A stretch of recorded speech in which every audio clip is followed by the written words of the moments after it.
Hey folks, Algris here with another What to Think About When Founding Your Capital City, this time with Carthage. All right, map one.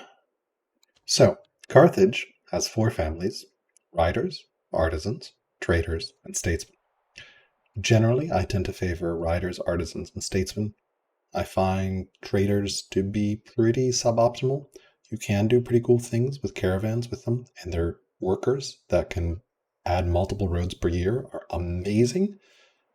But everything else they offer is pretty lukewarm, in my opinion. The court merchant on founding is nice, similar to patrons, which get a courtier on founding, um, but pretty underwhelming as a family. Riders, this is your military families, Carthage. So every city gets an extra 2 training a year. The cities that they build are always connected. What that means is they always benefit from the connected bonus, which is +2 growth and -1 unhappiness. However, it doesn't actually part as count as your trade network. So hamlets that are built in rider cities, if they're not actually connected, will only give 10 gold instead of 20 gold. And further, you can't connect cities to rider cities that are connected, um, that are just unconnected but get the connected bonus. So basically, all it really means is they get +2 growth and -1 unhappiness as if they were connected, but you can't use them as part of your trade network, and you can't connect other cities to them to have them be connected. Mounted units start with Saddleborn. Saddleborn is pretty amazing. It gives you +25% attack when flanking, which means if you can flank with your mounted units like chariots, you can do a lot of extra damage, especially on flat ground where chariots get an additional bonus. The family seat for riders can build horses, camels, and elephants, and that's super important for Carthage because Carthage's unique unit is the elephant. And elephants are pretty rare as a resource. The other unique units with resource constraints all require horses. Carthage requires elephants. I've had maps where I've never seen an elephant. So figuring out where you want to found your capital, where you found your rider city, because that rider seat gets you a free elephant, is super important. Lastly, riders give you a scout on founding, and that is super great because that's a second scout, essentially, and that lets you scout the map faster, especially once you get some order economy, and it's kind of self-feeding because scouting will get you legitimacy from discovering things. You can get goodie huts that get you all sorts of wonderful things. I really like rider starts for the double scout. It's a little tough on the great because you're not going to have enough orders for it. You can do silly things if you have a schemer leader, if you're picking leaders, but yeah. All right, artisans. We talked about artisans a bit in our Babylon video. They have 4 culture per year. The ingenuity bonus makes their ships and siege units the absolute best. Their mines and lumber mills, especially river lumber mills, which you always want to build, are 20% output. Their seat has 2 years to build urban improvements less, and they get an extra worker. And then statesmen. Statesmen get an order per city, which is pretty awesome. They also get 1 civic year per family opinion level. Family opinion level is essentially, if you look at a family, which we don't have any families right now, I'm just going to randomly found this as riders for a second just to show you what it looks like. You see this here. So it's cautious, 0 to 99. Family opinion actually has 6 levels. The worst level is furious if they're under 200. The next level is angry if they are between 200 and 100. Then if they are under -99, they are upset. So that's level 3. Level 4 is cautious, where they start. Level 5 is pleased, 100 to 200. And level 6 is friendly, 200 plus. So what that means is that statesman bonus is actually really good. And I'll undo here. And if you haven't realized, these are the undo buttons. They're amazing when you're learning the game. Highly recommended to use this a ton in single player as you're trying to learn the game. Try things out, undo them, try something else, undo it. You can actually undo all the way back to turn 1. If you control click on it, you can go back an entire turn. It's a really incredible feature. But what that means with family opinion level is, since there's 6 of them and you start at level 4, that means the statesman city gets 4 civics a year, which is kind of cool. The seat unlocks decree. Decree basically gives you orders, which is pretty amazing as a project. So you definitely want to spam decree to get extra orders. And on city founding, you get 400 civics, which is great if you want to get your first law up and running, like, for example, slavery, to get extra orders. So yeah, usually founding statesman when I have that first law ready to go so I can get the 400 civics. And the treasury, nothing to write home about, but it's a nice bonus. You're probably going to want to spam their cities thanks to the order. If there's any marginal city site, you'll take statesman. All right, so let's take a look here at this. That was a lot of preamble on Carthage. Take a look at this founding city site. I see some ore tantalizingly close. I see a lot of sheep and some cattle. Nothing that I can grab really by moving around. Since I'm not quite in range of that ore, I don't really want to found riders. I feel like there's another city site down here that I might be able to grab with riders. But you could justifiably go riders here as well, largely because it shouldn't be too hard to put a specialist on this and grab that ore, and then you have a nice ore.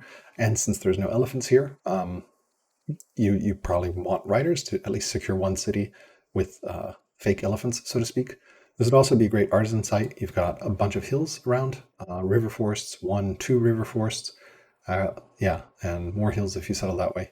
Lots of food. The other thing to note for Carthage is Carthage does not have any actual food families or growth families, unlike many other civs that have like a landowner or a hunter.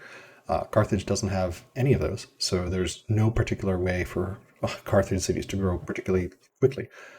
Carthage does have a shrine that gives growth that you might want to consider building for extra growth, but you'll definitely want to keep an eye out for any food resources and growth resources, especially as Carthage, because you don't have anything to get early growth. So this is actually a pretty good starting site because you got 4 food resources. Unfortunately, they all require husbandry, so we'll want to make sure to prioritize that in our tech tree. But I think here you could really justify founding riders, artisans. I probably not found statesmen. I don't really like opening founding with statesmen. You could do it, but generally I don't like my capital to be statesman because I want my statesman seat to be spamming decree. And if it's my capital, I probably want it to be doing other things than just spamming decree over and over again. So I would probably personally found riders here and try to grab that ore and just make this a great production city. I also really like rider starts personally for the double scout, but you could totally justifiably found artisans as well. Map 2.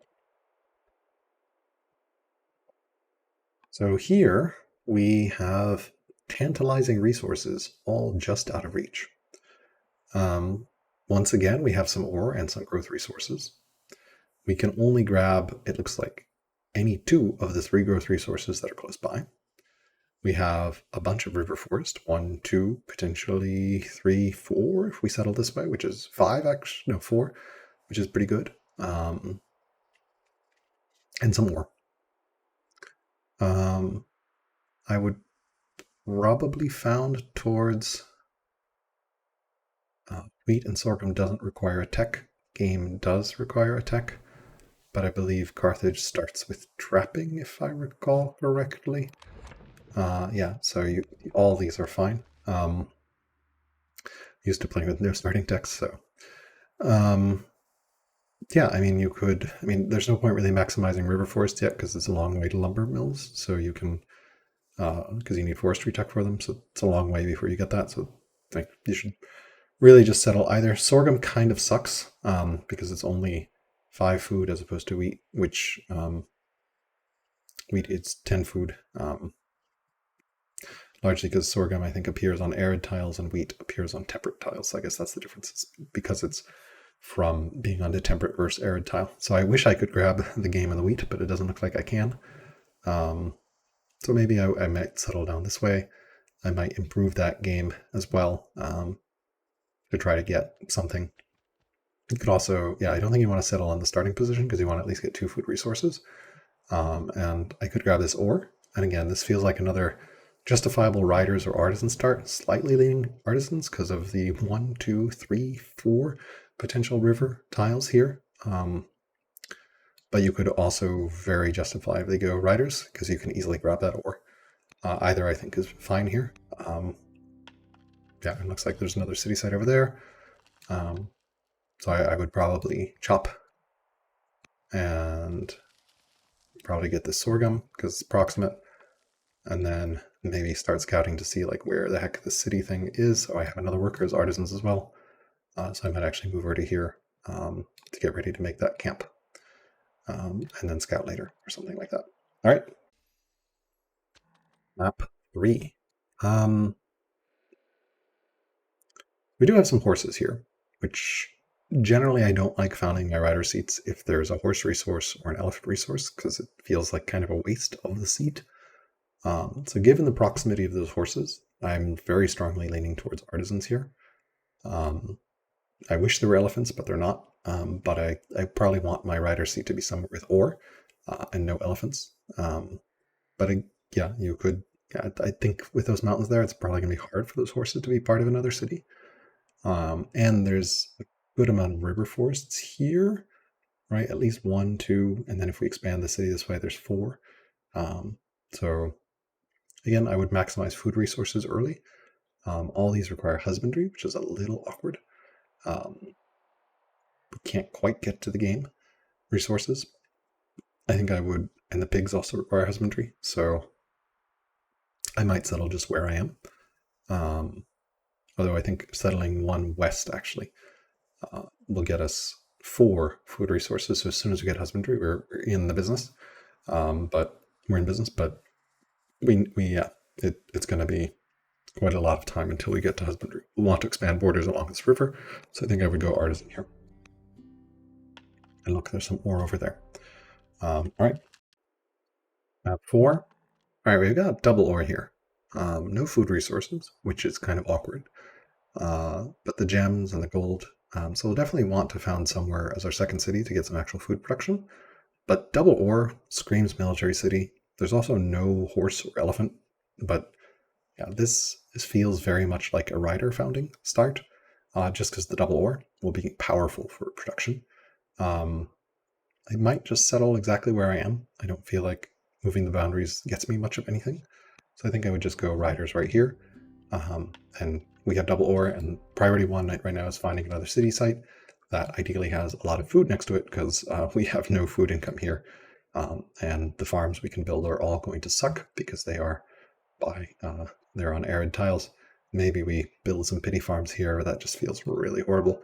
I think we will want our scouts as well, double scouts to harvest to get us some food, because it's not looking pretty right now. But we'll have great military production, but we do not have any food income on this start. Map 5. Once again, we have some nice ore, a little more food resources this time. Some swamp, some marshes, which are probably founding riders here, and likely going to this tile to grab that game, as well as sheep. Always maximize your food resources in your capital. No point really going artisans. There's like 3 river farm, but the ore screams. Again, if that ore was not here, artisans I think would be very viable, because you have 4 river lumber mills, which is 4 river forests, which is always great, and a bunch of hills all around. But since that ore is there, I feel like this has to be a military production city. Ore is so incredibly valuable, and generally, because of the way training works, you want to maximize your base training so that you can get percentage bonuses on a higher base. Ore is an incredibly useful thing to have in your city borders. So we would go riders here.